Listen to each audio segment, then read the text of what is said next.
Hello everyone.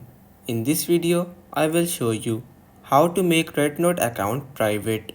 So first of all, you have to open up your REDnote application.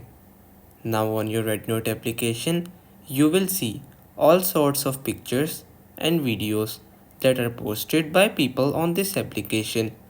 So now, if you want to make your account private, you have to click on the three horizontal lines that are present at the top left corner of your screen. Now from here, you will see an option that says settings. So you have to tap on it. Now on your settings, you have to tap on the privacy settings. In your privacy settings, you will see all sorts of options over here. So what you have to do is that you simply have to enable the protection mode, as this is the option that makes your REDnote account private. By doing this, you won't receive private messages, comments or sharings from other people's.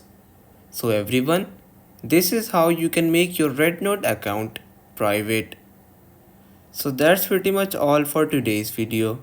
Consider subscribing to our channel for more informative videos in the future. Until then, stay safe.